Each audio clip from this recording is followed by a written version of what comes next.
Standard 7, Chapter 11, Sacha Hira. Hello students, how are you? We are fine.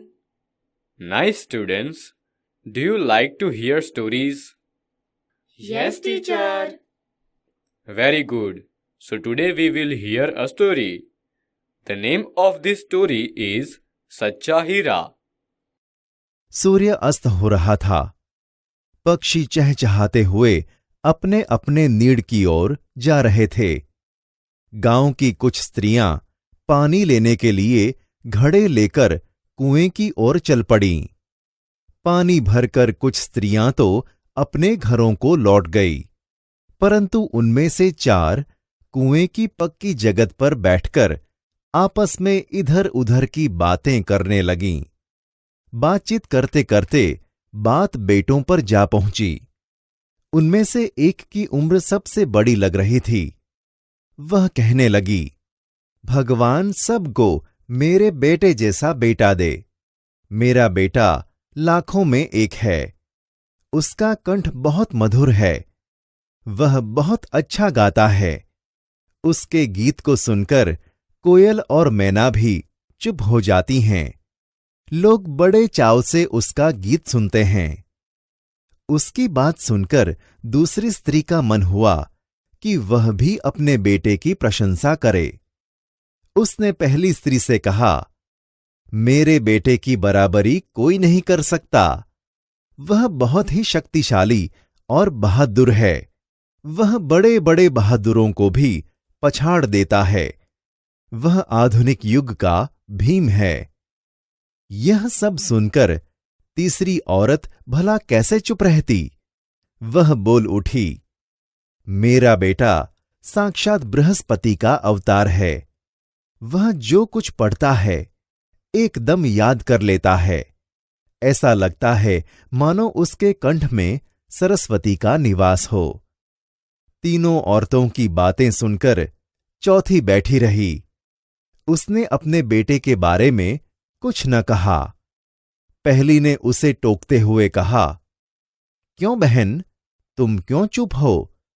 तुम भी तो अपने बेटे के बारे में कुछ बताओ। चौथी स्त्री ने बड़े ही सहज भाव से कहा, मैं अपने बेटे की क्या प्रशंसा करूं? वह न तो गंधर्व सा गायक है, न भीम सा बलवान, और न ही बृहस्पति सा बुद्धिमान। कुछ समय बाद जब वे सब घड़े सिर पर रखकर लौटने लगीं, तभी किसी गीत का मधुर स्वर सुनाई पड़ा। सुनकर पहली स्त्री बोली, सुनो, मेरा हीरा गा रहा है। तुम लोगों ने सुना उसका कंठ कितना मधुर है।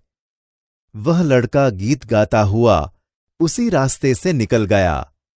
उसने अपनी मां की ओर कोई ध्यान नहीं दिया। इतने में दूसरी स्त्री का बेटा उधर से आता दिखाई दिया। दूसरी स्त्री उसे देखकर गर्व से बोली, देखो, वह मेरा लाडला बेटा आ रहा है। शक्ति और सामर्थ्य में इसकी बराबरी कौन कर सकता है? वह यह कह ही रही थी कि उसका बेटा भी उसकी ओर ध्यान दिए बिना ही निकल गया। वे कुछ आगे बढ़ीं तो एकाएक तीसरी स्त्री का बेटा उधर से संस्कृत के श्लोकों का पाठ करता हुआ निकला। उसके उच्चारण से ऐसा लग रहा था कि मानो उसके कंठ में साक्षात सरस्वती विराजमान हों। तीसरी स्त्री ने गदगद स्वर में कहा, देखो, यही है मेरी गोद का हीरा।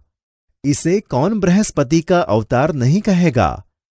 परंतु उसका बेटा भी मां की ओर देखे बिना आगे बढ़ गया।